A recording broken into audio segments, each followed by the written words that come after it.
Hi all, this is Himani from evidyarthi.in और आज पढ़ेंगे कक्षा 6 विज्ञान के 7वें पाठ पौधों को जानिए का आखिरी हिस्सा। तो चलिए शुरू करते हैं। आज हम पुष्प के बारे में पढ़ेंगे। तो अभी तक जड़, तना, पत्ती हम पढ़ चुके हैं। अब हम पढ़ेंगे फूल के बारे में। तो फूल या पुष्प जो है वो किसी भी पौधे का सबसे सुंदर, आकर्षक और रंगीन अंग होता है। ठीक है, जैसे हम देखते ही हैं कि हमारे चारों तरफ इतने सारे पौधे हैं तरह तरह के, और सब में अलग अलग रंगों के सुंदर सुंदर फूल आते हैं। और जब तक किसी पौधे में फूल नहीं आता तब तक वो ठीक ठीक दिखता है, लेकिन जब उसमें फूल आता है तब उसकी खूबसूरती पूरी तरीके से निखर के आती है ना। कई बार हम बहुत सारे पौधों को उनके फूलों के नाम से ही बुलाते हैं, जैसे गुड़हल का पौधा, गेंदे का पौधा, या फिर रात की रानी का पौधा, मोगरे का पौधा, कमल का पौधा, है ना। तो गुलाब का पौधा, तो पौधे में जब तक गुलाब नहीं आएगा तब तक वो ठीक ठीक दिखेगा, लेकिन उसमें हम गुलाब के आने का इंतजार करते हैं, क्योंकि गुलाब जो है वो उसकी खूबसूरती को बढ़ा देता है। तो पुष्प जो है वो पौधे का या किसी भी प्लांट का सबसे सुंदर और रंगीन हिस्सा होता है, उसकी खूबसूरती को बढ़ाने का काम करता है। और एक बहुत जरूरी दूसरा काम भी करता है, क्या कि वह पौधे का प्रजनन तंत्र होता है, यानी उसके प्रजनन में जो हिस्सा पौधे का काम करता है वो कौन होता है, उसका पुष्प होता है या उसका फूल होता है। अगर पौधे में फूल नहीं आएंगे तो प्रजनन जो है वो दूसरे तरीकों से होगा। जिन पौधों में फूल नहीं आते, कई पौधे ऐसे भी होते हैं जिनमें फूल आते ही नहीं है, तो उनमें प्रजनन दूसरे तरीकों से होता है। लेकिन ज्यादातर पौधों में प्रजनन किससे होता है, फूलों की मदद से होता है। ठीक है, तो फूलों का सबसे जरूरी काम क्या है, ये आप याद रखेंगे कि फूल जो है किसी भी पौधे का प्रजनन तंत्र होते हैं या प्रजनन में मदद करते हैं, रिप्रोडक्शन में मदद करते हैं। ठीक है, तो अब हम आगे बढ़ते हैं और जानते हैं पुष्प के विभिन्न भागों के बारे में। तो ये आपके एग्जाम में भी प्रश्न अक्सर पूछा जाता है कि एक नामांकित चित्र बनाइए, रेखा चित्र बनाइए, जिसमें पुष्प के विभिन्न भागों के नाम लिखने हैं आपको। ठीक है, तो अब यहाँ पर एक पुष्प का चित्र हमने ले लिया है और हम जानते हैं या अभी हम बताते हैं आपको कि पुष्प मुख्यतः पुष्प में 4 भाग होते हैं। सबसे पहला बाह्य दल, फिर पंखुड़ी, फिर पुंकेसर और फिर स्त्री केसर। ठीक है, अब हम एक एक करके इस दिए गए पुष्प में क्या करेंगे, नामांकन करेंगे, ताकि आपको पता चल जाए कि कौन सा जो भाग है वो किस नाम से जाना जाता है। ठीक है, अब सबसे पहले देखिए ये जो हरी वाली संरचना है, छोटी छोटी जो हरी रंग की पत्तियां दिख रही है ना, जहां से फूल शुरू होता है वहां पर हमें कई बार दिखती है इस तरह की संरचनाएं, इनको हम कहते हैं बाह्य दल। तो ये क्या है, ये है बाह्य दल। ये पुष्प का सबसे बाहरी चक्र बनाते हैं। ठीक है, उसके बाद अगली संरचना होती है पंखुड़ी। तो ये जो लाल लाल रंग की संरचनाएं दिख रही है, ये क्या है, पंखुड़ी है। ये तो हम सबको पता है, क्योंकि यही सबसे ज्यादा आकर्षक हिस्सा होता है फूल का। उसके बाद फिर अगला जो आप ये पीले रंग की संरचना देख रहे हैं, ऐसे तंतु जैसी, एक धागे जैसी या डंडी जैसी संरचना देख रहे हो, जिसके ऊपर एक ऐसे कैप्सूल जैसा लगा है, ये सारी संरचनाएं क्या कहलाती है, इसको हम कहते हैं पुंकेसर। ये क्या है, पुंकेसर। ठीक है, और ये पुष्प का नर जनन अंग होता है। और उसके बाद ये जो हम हरे रंग की संरचना देख रहे हैं, जो फ्लास्क जैसा दिख रहा है आपको, वॉल्यूमेट्रिक फ्लास्क होता है जो आपकी प्रयोगशाला में थोड़ा थोड़ा उसका जैसा दिखता है ये। तो इसमें जो नीचे का हिस्सा है ये गोल है, और ऊपर का हिस्सा जो है वो ऐसे धागे नुमा है, और ऊपर भी फिर अलग अलग हिस्सों में बटा हुआ है। तो इस संरचना को हम कहते हैं स्त्री केसर। इसको क्या कहते हैं, स्त्री केसर। ये क्योंकि स्त्री भी लिखा हुआ है इसमें, तो अपने आप ही हम समझ सकते हैं ये पुष्प का मादा जनन अंग है। ठीक है, तो अब हमारे जो पुष्प है इसमें 4 भाग हो गए। बाह्य दल, जो सबसे बाहर का ये जो हरा वाला हिस्सा है ये बाह्य दल, फिर पंखुड़ी जो ऐसे आकर्षक रंगीन हिस्सा है वो पंखुड़ी है, फिर ऐसे तंतुनुमा कैप्सूल जैसी संरचनाएं हैं वो पुंकेसर है, और ये जो फ्लास्क जैसी संरचना दिख रही है ये स्त्री केसर है। ठीक है, तो इस चित्र को आप अच्छे से याद कर लेंगे और सीख भी लेंगे इसको बनाना और इनके अलग अलग भागों का नामांकन करना, क्योंकि ये परीक्षा में अक्सर पूछा जाता है। चलिए अब आगे बढ़ते हैं और सबसे पहले पढ़ते हैं बाह्य दल के बारे में। बाह्य दल यानी इसको इंग्लिश में हम क्या कहते हैं, सेपल कहते हैं। तो अब इनकी संख्या जो है वो हर पुष्प में अलग अलग होती है। ठीक है, और पुष्प का जो सबसे बाहरी चक्र होता है वो किसका बना होता है? बाह्य दल का बना होता है, यानी कि पत्ते जैसी हरी हरी सी संरचनाएं होती हैं जो कि बाह्य दल कहलाती है। और ये कली अवस्था में या कलिका अवस्था में पुष्प की सुरक्षा करता है, उसके आंतरिक भागों की रक्षा करने का काम कौन करता है कलिका अवस्था में? बाह्य दल या सेपल्स करते हैं। ठीक है, आपने देखा भी होगा कि जब कोई फूल में से कली निकलती है जो कि आगे जाके फूल बनेगी, खिलेगी, यानी जब किसी प्लांट में से कोई कली निकलती है जो आगे जाके खिल के फूल बनेगी, तो उसके बाहर ऐसे हरे रंग की संरचनाएं होती है जो कि उसको बंद करे रखती हैं। फिर जैसे जैसे वो प्लांट या फ्लावर ग्रो करता है या फूल खिलने वाला होता है तो फिर उसकी ये जो लाल वाली पत्तियां हैं जिनको पंखुड़ी कहते हैं ये बाहर दिखने लगती है। तो नीचे से वो हरे रंग की संरचनाएं लगी हुई हमें दिखाई देती है। जैसे अब देखिए यहाँ पर कुछ चित्र है, जैसे आप देखिए ये कली है, जब तक ये फूल कली है तो इसके बाहर ये हरे रंग की संरचनाओं ने इसको पूरी तरीके से बंद कर रखा है आंतरिक अंगों की सुरक्षा करने के लिए। लेकिन फिर जब क्या होता है ये खिलने वाला होता है तो इसकी ये जो हरी हरी संरचनाएं हैं ये नीचे रह जाती है और फिर फ्लावर जो है वो खिल के ऊपर आ जाता है, ब्लूम हो जाता है पूरा। ठीक है, तो ये हरे रंग की संरचना क्या है? बाह्य दल। इसी तरह सूरजमुखी के फूल में जो पीछे से हम इस तरह की पत्ती नुमा संरचनाएं देखते हैं हरी हरी, ये भी क्या है? इस फूल का बाह्य दल है। इसी तरह इस फूल में भी आप देखिए जो इस तरीके से पत्ती नुमा बहुत सारी छोटी छोटी संरचनाएं दिख रही है, ये सब की सब क्या है? इस फूल का बाह्य दल है। ठीक है, अब चलिए आगे बढ़ते हैं और पढ़ते हैं पंखुड़ी के बारे में।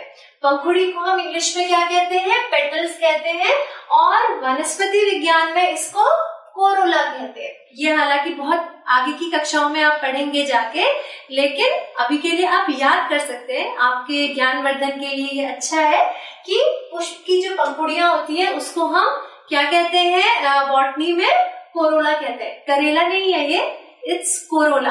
ठीक है, तो फूल का जो दूसरा चक्र होता है वो पंखुड़ियों से बनता है। तो फूल का सबसे बाहरी चक्र किससे बनता है? बाह्य दल से। और फिर उसके अंदर का जो चक्र होता है वो किससे बनता है? पंखुड़ियों से बनता है।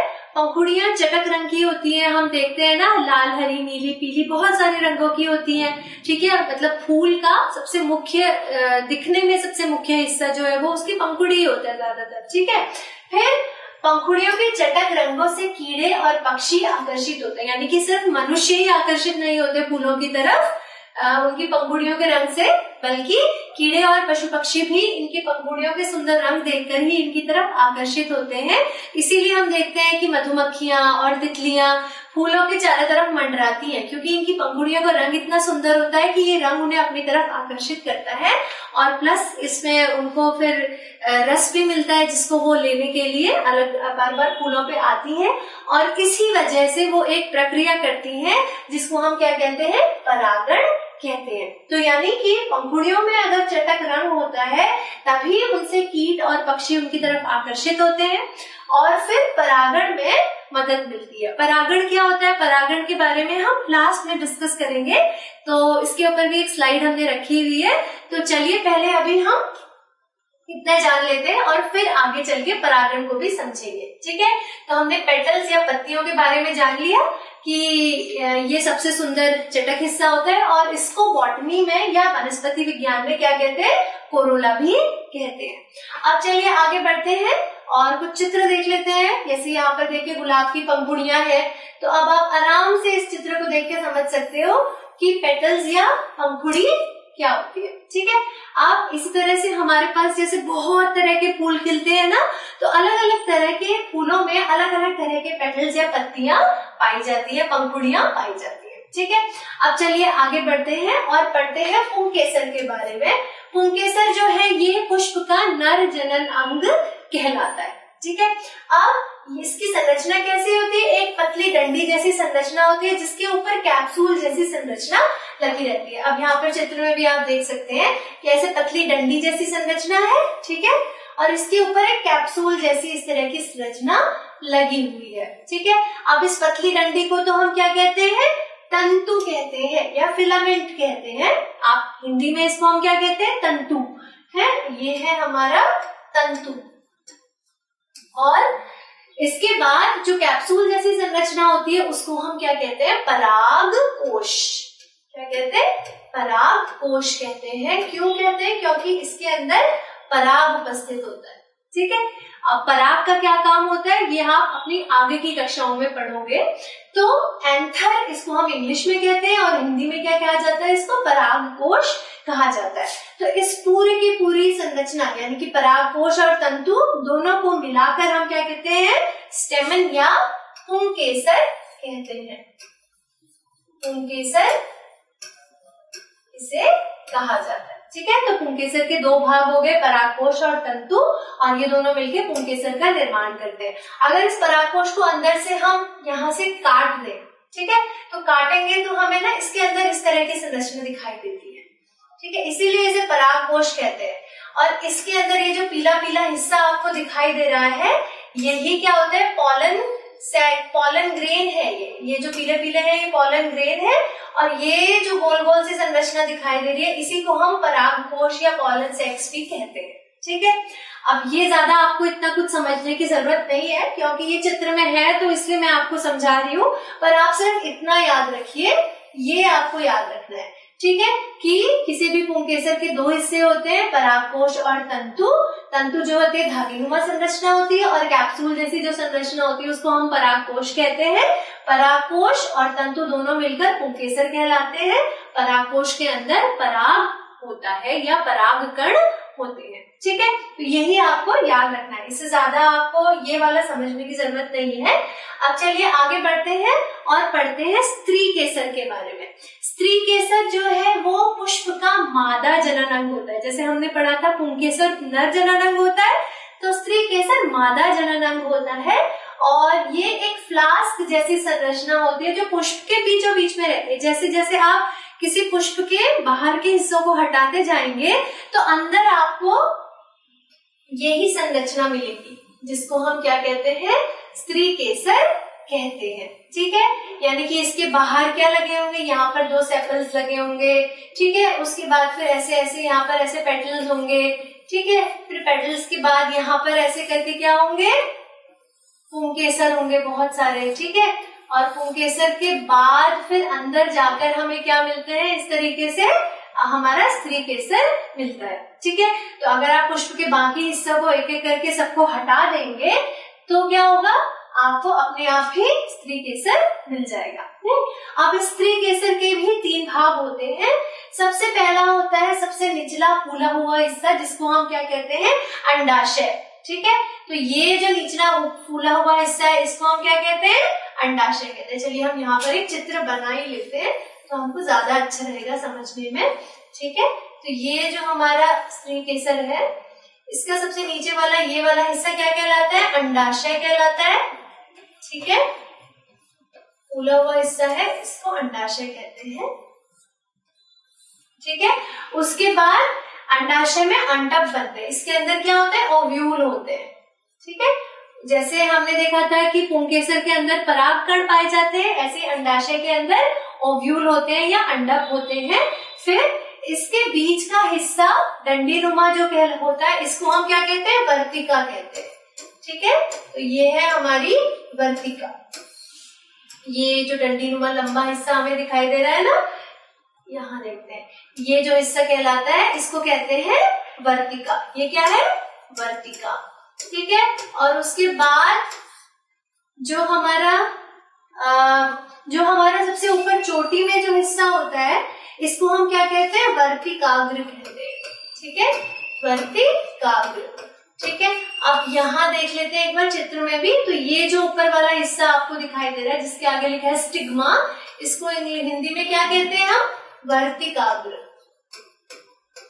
ठीक है, तो वर्तिका का आगे वाला हिस्सा, वर्तिका का अग्रभाग, तो क्या कहलाएगा, ये वर्तिकाग्र। ठीक है, तो इस तरीके से स्त्री केसर के तीन भाग हो गए, एक हो गया अंडाशय, फिर एक हो गया वर्तिका और तीसरा हो गया वर्तिकाग्र। ठीक है, अब जो वर्तिकाग्र होता है ना ये बहुत चिपचिपा होता है। ठीक है, और इसके चिपचिपा होने का कारण ये है कि जब परागण की क्रिया होती है तो पराग के जो कण होते हैं वो आगे इसमें चिपक सके, इसलिए इसको चिपचिपापन जो है इसमें पाया जाता है। ठीक है, अब ये सब अभी हमें समझना नहीं है क्योंकि हमारे कोर्स में नहीं है, तो हमें सिर्फ इनकी स्थिति जाननी है और इनके बारे में जानना है थोड़ा बहुत, ज्यादा नहीं। तो अब देखिए इस चित्र में भी हम देखने की कोशिश करेंगे कि परागकण कौन से हैं और हमारा स्त्री केसर कौन सा है। ठीक है, तो अब ये है हमारा स्त्री केसर। ठीक है, इस चित्र में ये स्त्री केसर है। अब इस स्त्री केसर में हम सबसे ऊपर यहाँ पर देखते हैं, ये क्या है, वर्तिकाग्र, फिर ये है वर्तिका, और अंडाशय जो है वो नीचे की तरफ दबा हुआ होगा। और ये जो हमें दिख रहे हैं ये क्या है, ये है परागकोश, और ये है क्या है, तंतु, और ये पूरा का पूरा क्या कहलाएगा, पुंकेसर। तो इस चित्र में देखिए 1 2 3 4 पुंकेसर है और एक जो है वो स्त्री केसर है, और साथ में फिर इसके ये पंखुड़ियां हमें दिखाई दे रही हैं।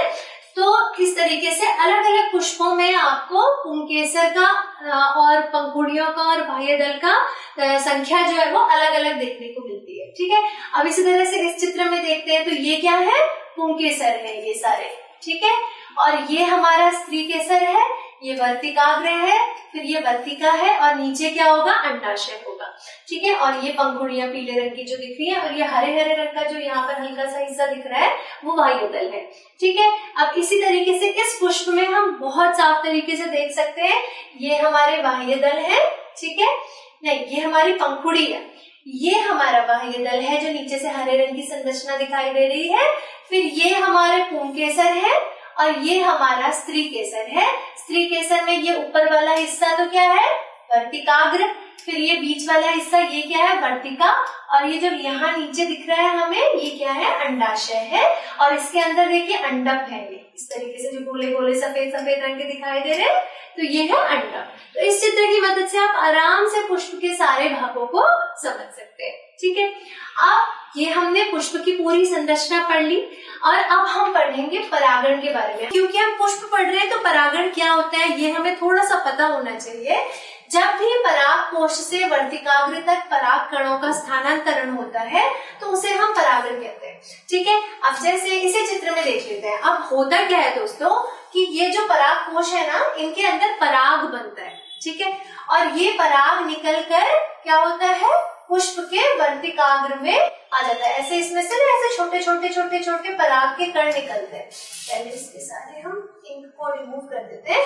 हाँ, तो अब ये जो हमारे पुंकेसर है, इसके जो पराग कोश हैं ये पीले पीले रंग के, इसमें से क्या होता है, पराग के कण निकलते हैं इस तरीके से, ऐसे हवा में निकलते हैं। ठीक है, और ये कण क्या होता है, पहुंच जाते हैं पुष्प के वर्तिकाग्र पर। ठीक है, और वर्तिकाग्र के बाद ये पहुंचते हैं अंडाशय के अंदर, जहां पर फिर ये बीज का निर्माण करते हैं अंडक के साथ मिलकर। ठीक है, और इसके बारे में आप बहुत डिटेल में अपनी आगे वाली कक्षा में पढ़ेंगे। ठीक है, तो अभी आप बस ये समझ लीजिए कि पुंकेसर के जो पराग के कण निकलते हैं पुंकेसर में से, ठीक है, वो वर्तिकाग्र पर पहुंच जाते हैं, और इसी क्रिया को हम क्या कहते हैं, परागण कहते हैं। ठीक है, तो पुंकेसर के जो पराग कोश होते हैं उनसे निकलने वाले पराग कण जब वर्तिकाग्र पर पहुंचते हैं तो उस क्रिया को हम परागण कहते हैं, और परागण के बाद ही प्रजनन का अगला चरण संपन्न होता है। तो ये जो फूलों के ऊपर मंडराने वाली मधुमक्खियां, तितलियां, ये सब कीड़े भी क्या करते हैं, परागण में मदद करने का काम करते हैं, क्योंकि इनके पैरों में इतने छोटे छोटे छोटे छोटे जो बाल होते हैं उनसे पराग के कण चिपक जाते हैं, और जब ये एक फूल से दूसरे फूल में जाते हैं तो अपने आप ही ये पराग के कण इनके द्वारा दूसरे फूलों के वर्तिकाग्र पर पहुंच जाते हैं, और इस तरीके से फिर आगे की प्रक्रिया होती है और प्रजनन का अगला चरण आता है। ठीक है, तो आज हमने पढ़ा पुष्प के बारे में और थोड़ा सा परागण के बारे में। तो इसी के साथ हमने इस चैप्टर के नोट्स को कंप्लीट कर लिया है। तो अब लास्ट में कुछ महत्वपूर्ण तथ्य एक बार रिवाइज कर लेते हैं कि पौधे का कौन सा भाग क्या क्या काम करता है। ठीक है, जड़ें क्या करती है, मिट्टी में से जल और खनिज लवण का अवशोषण करती है। तना क्या करता है, जल और खनिज लवण को पत्ती और पौधे के अन्य भागों में पहुंचाने का काम करता है। पत्तियां क्या करती हैं, पत्तियां भोजन बनाती हैं और बाष्पोत्सर्जन और श्वसन में मदद करती है। हमने 3 चीजें सीखी थी ना, बाष्पोत्सर्जन, श्वसन और प्रकाश संश्लेषण के द्वारा भोजन का निर्माण। तो ये 3 काम पत्तियां करती है। उसके बाद पत्तियां जो भोजन बनाती हैं वो पौधे के विभिन्न भागों में संग्रहित हो जाता है, यानी वो वापस तने में आता है, और फिर तना जितना जरूरत है पौधा इस्तेमाल करता है और बाकी जो ज्यादा बच जाता है भोजन, उस भोजन को अलग अलग पौधे अपने अलग अलग भागों में संग्रहित कर लेते हैं, जमा कर लेते हैं। जैसे हम गाजर, मूली, शलगम, शकरकंदी, साबूदाना ये सब खाते हैं ना, तो ये सब क्या होते हैं, पौधे का संग्रहित भोजन होता है। यानी जैसे गाजर, मूली, शलगम ये सब क्या करते हैं, जड़ों में अपना भोजन संग्रहित कर लेते हैं। ठीक है, शकरकंदी भी ऐसा पौधा है जो कि अपनी जड़ में अपना भोजन संग्रहित कर लेता है। टैपियोका भी क्या होता है, इसमें पौधे की जड़ में स्टार्च संग्रहित हो जाता है। ठीक है, तो मंड को संग्रहित कर लेता है, तो इसको हम फिर अपने खाने में इस्तेमाल करते हैं। ठीक है, अब इसी तरह पौधे के अन्य भागों को भी हम खाते हैं, जहां पर वे भोजन को भंडारित करते हैं। इसके अलावा हमने पढ़ा था किसके बारे में, पुष्प के बारे में। तो पुष्प का प्रमुख काम तो हमने आज पढ़ा ही है कि पुष्प का प्रमुख काम क्या होता है, प्रजनन करना, या पुष्प जो है वो पौधे का प्रजनन तंत्र होता है और इसके द्वारा पौधे अपने बीजों का निर्माण करते हैं। ठीक है, तो अब इसी के साथ हमारा ये जो पाठ है, पाठ नंबर 7 पौधों को जानिए, यहाँ पर ही समाप्त होता है। और यहाँ पर कुछ चीजें हमने ऐसी भी बताई है जो आपके सिलेबस में नहीं है, तो आप चाहें तो उनको स्किप कर सकते हो, और अगर आप समझना चाहो तो समझ भी सकते हो। तो इसी के साथ ये चैप्टर खत्म होता है। तो अब हम मिलेंगे इस चैप्टर के क्वेश्चन आंसर्स के साथ, तब तक के लिए बाय एंड कीप वॉचिंग।